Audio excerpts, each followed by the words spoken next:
Hi everyone, welcome to Workshop 4. Today we're going to discuss some basics about cryptography.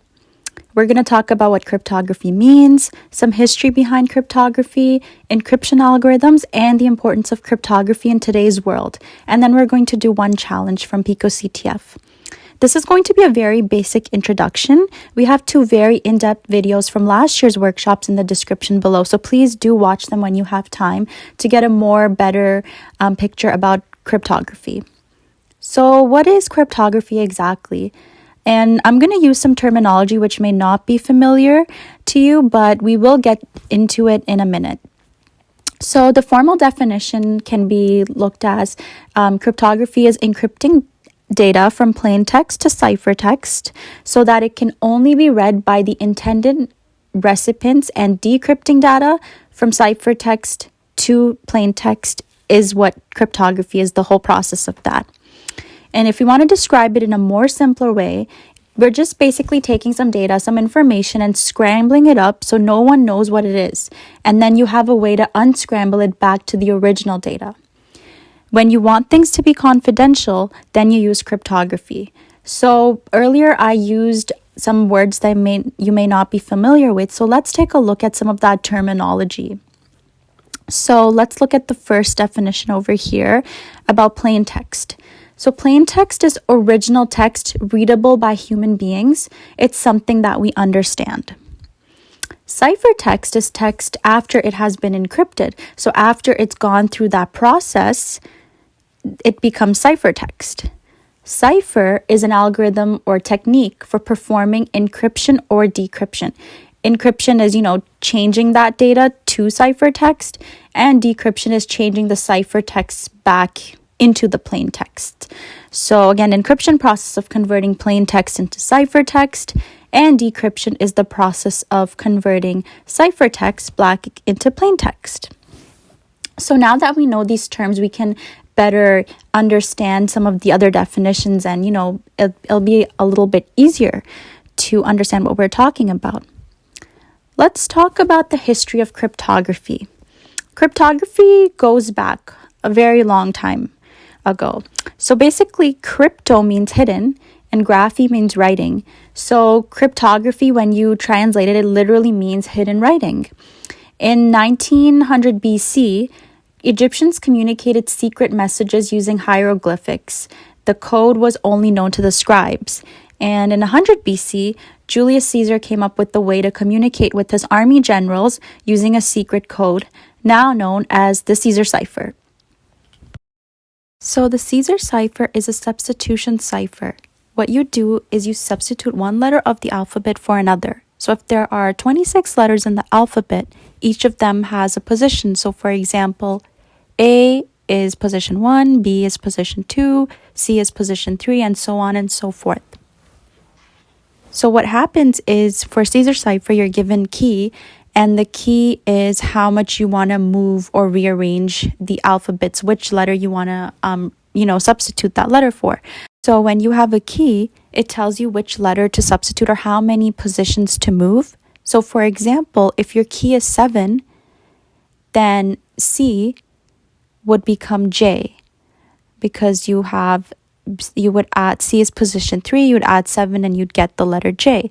So in this example, when we encrypt our plain text into ciphertext using the key of 7, we end up getting our ciphertext of this, JHUOHJR.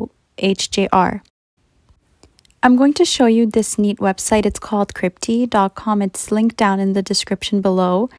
Basically, when you want to encode, decode any of the using Caesar cipher, and there's other algorithms here too, like Rod 13, Veneer. You might see some of these in the PicoCTF challenges, so this is a good website to bookmark. Basically, you can use this website for easier to do it much easier than to manually do it. So if we want to encode, we want to use our plain text to get our ciphertext. Let's put in our example CanHack, and we're going to shift it by 7, which is the key. You're going to get this.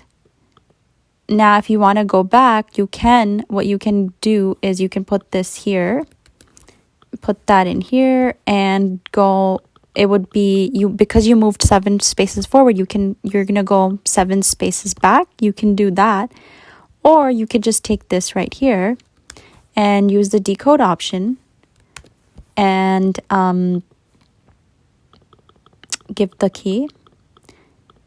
And with decode, it knows that it has to go 7 back, so then you would get the correct plain text option. So this is a really good resource to have. So let's talk about the Veneer cipher. The Veneer cipher is a little bit more complex, but once you get the hang of it, it's quite simple. The Veneer cipher uses a 26 by 26 table with A to Z as the row and column. So what we have here is you're going to have a key, and the key is going to be a term that you use to decode your message and encode the message. And so our message here is fun, and we have the key CanHack. So how would we get to the ciphertext? So what you would do is you can go either vertically first or horizontally first, but let's start off with going in a horizontal fashion. So what we're going to do is we're going to see where does F meet C. So we're going to find F on the horizontal side, and then we're going to go down and see where it meets C on the vertical side, and where it connects, and that's the letter H. So we have H. Then we're going to see where U and A meet, which is the second letters. So we're going to go to U and A, and the letter is U in the table. Then we're going to go to N and N. We get to N and N, we get the letter A. So our ciphertext is Hua. Now, if we were decrypting or decoding this message, what would happen is we're going to connect the inside letters with either the horizontally or vertically to see if we can get the plain text, and we're going to use this key. So we're going to be given the key. So now we're going to go inside the table and see where does C meet H. And inside the table, we see C and H meet at the letter F. So we get F. Then we would do the same with A and U. We would go to A and see where does it meet U, and it's at U. And then we would see where does N and A meet. And when we do that, we get N. So then we would have our plain text back again. You can also use the website that I showed you earlier, Krypty, to encode and decode for easier. As long as you have the key, it should work.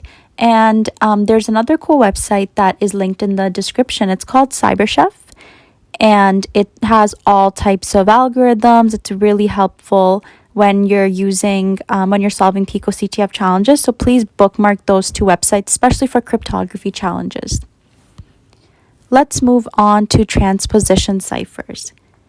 So what happens is in a transposition cipher is the order of letters is rearranged according to a predetermined method.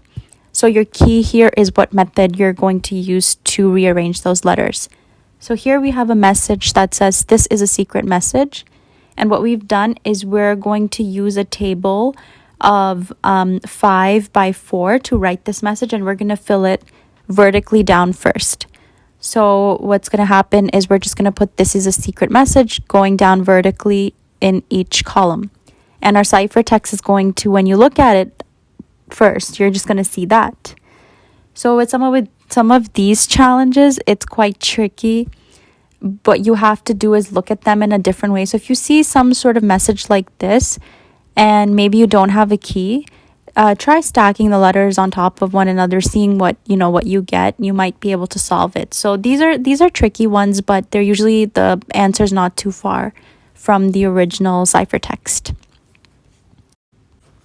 So now let's take a look at encryption algorithms. And as mentioned before, encryption is the process of converting plain text into ciphertext. So these are the algorithms that do their special movements on the plain text to get the ciphertext.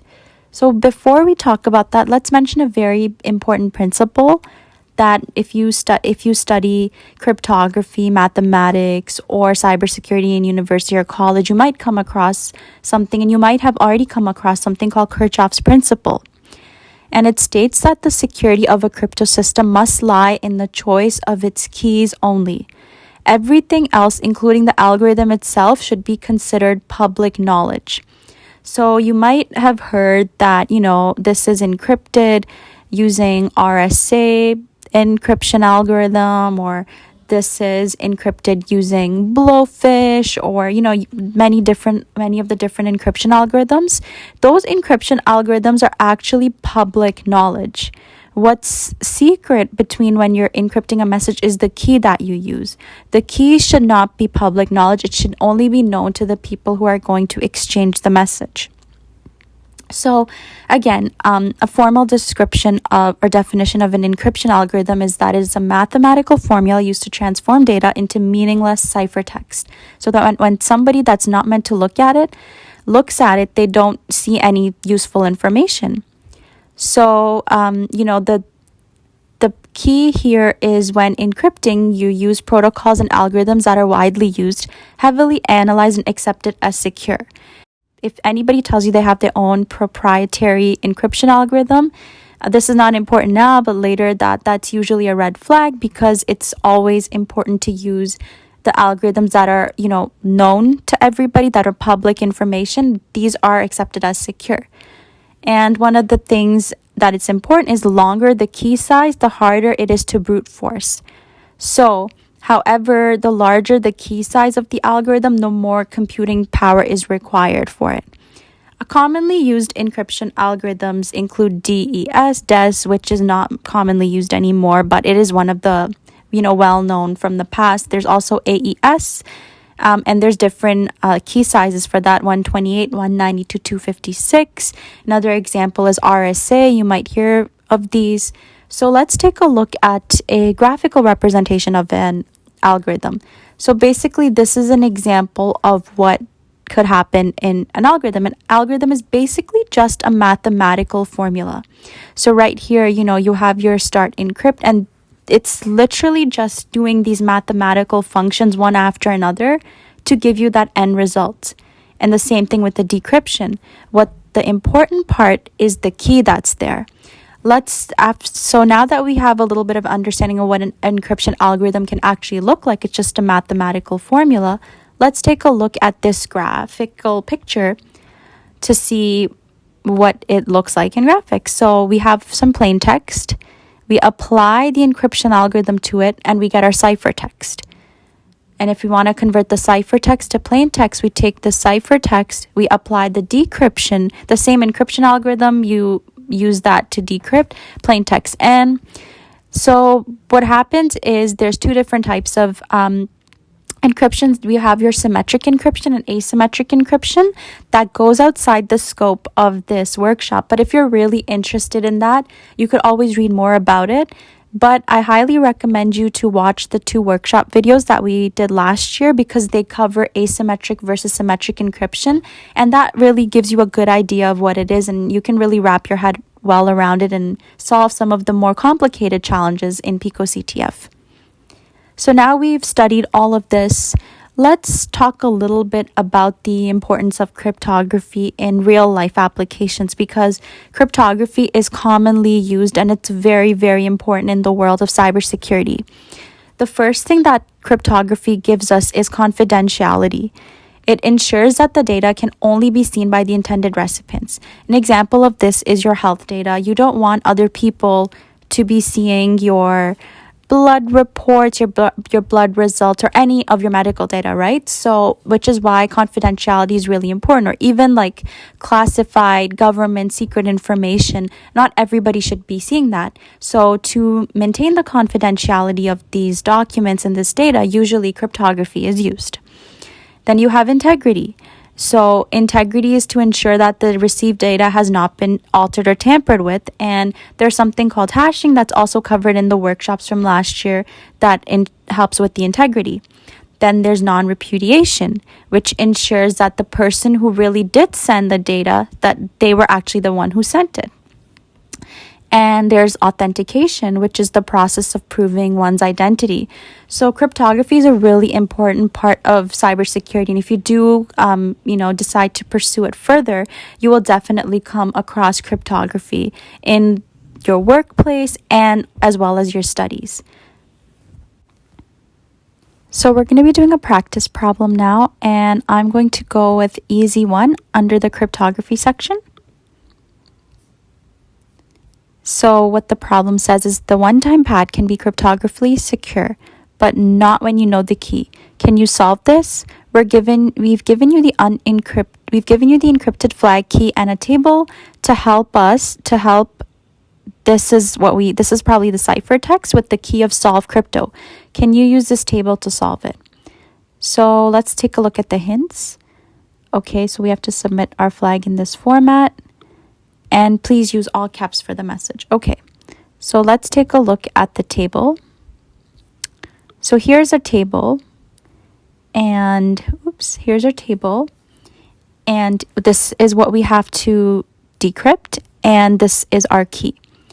So if we remember back to the examples that we discussed, this looks like a Veneer cipher. And usually we're going to have our plain text is going to be in here somewhere. And so what's going to happen is we have to decrypt it. So what's going to happen is we have the key, and the key is solve crypto, and we have to use this. So what we're going to do is we're going to see where does U and S meet. If we go to S and we go down here and we look at U, it meets at the C. So that's our first letter. Because when you are encrypting it, what would have to be done is you take S and C. So you would do where do S and C meet, and it's U, and that's how you would convert your ciphertext. So let's put our first flag down.